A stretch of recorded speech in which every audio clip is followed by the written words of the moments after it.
It is time for us to take a look at sports this morning. And of course, we would be remiss if we didn't start off with this. High fly ball, deep right field. Ward back, turning, looking. See ya! Number 51, Aaron Judge, a 3-run home run, and the Yankees lead 7-2. You respect him for challenging him with fastballs, but you wonder if you don't want better off taking your chances with Stanton. A 3-run shot, all the damage done with 2 outs. 10 away from tying Roger Maris's American League record. Amazing. 51. And, gosh, I'm trying to think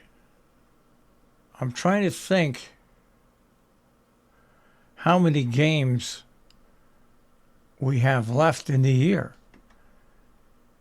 for him to get to 61. But never mind getting only to 61, but getting well above that. He's on pace right now to hit 63 home runs. Of course, in Yankee hierarchy, Roger Maris 61 and 61, Babe Ruth 60 and 27, Babe Ruth 59 and 1921.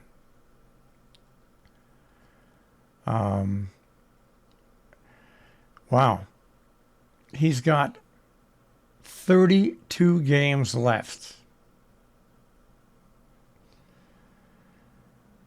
And if he hit a home run about every 3 games, that would give him the 63 number. But he gets into these streaks where, he'll get, 3 in 3 games, then go 2 games. So it's going to be interesting to see how many he winds up with. Of course, if he hits 63, it would be the most in Major League Baseball since Barry Bonds hit 73 in 2001 at the height of the steroid era. And the rundown of most home runs in Major League Baseball history: 2001, Barry Bonds 73, asterisk. Mark McGwire 1998, 70, asterisk. 1998, Sammy Sosa 66, asterisk. Mark McGwire 1999, 65, asterisk. 2001, Sammy Sosa 64, asterisk. 1999, Sammy Sosa 63, asterisk. Now those asterisks all go for steroids. Then you have Roger Maris 1961-61, asterisk, because he didn't, it took him the full season. He did it in more games than Babe Ruth. And then in 1927, Babe Ruth 60. All right. So that's the way it looks for Aaron Judge.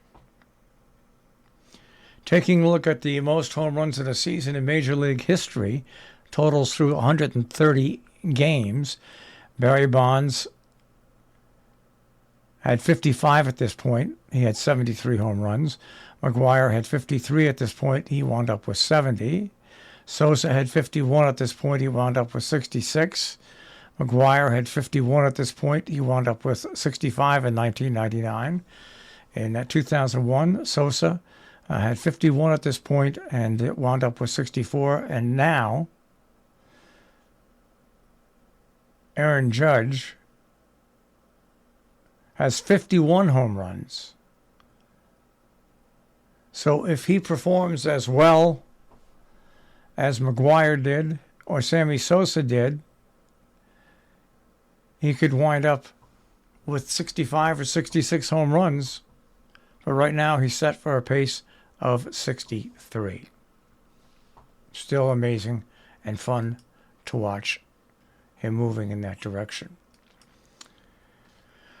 All right, in baseball scores,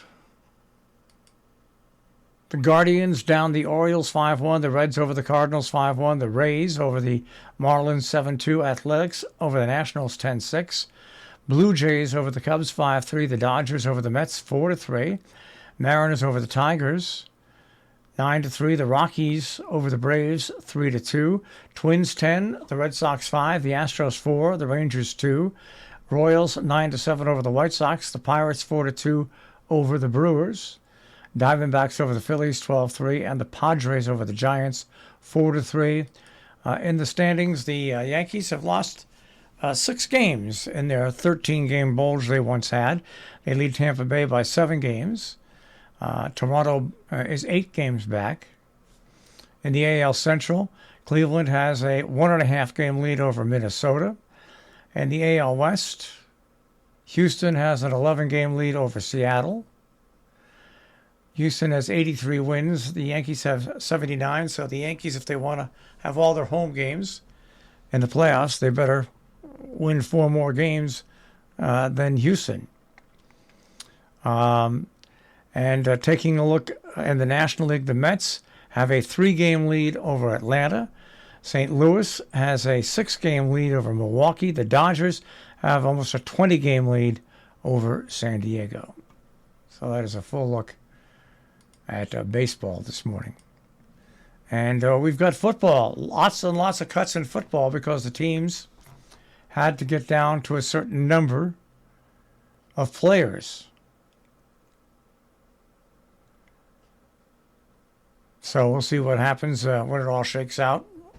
So a lot of cuts were made yesterday in the National Football League. And what else? That's about it, really. So that is our check on sports this morning on the Breakfast Club.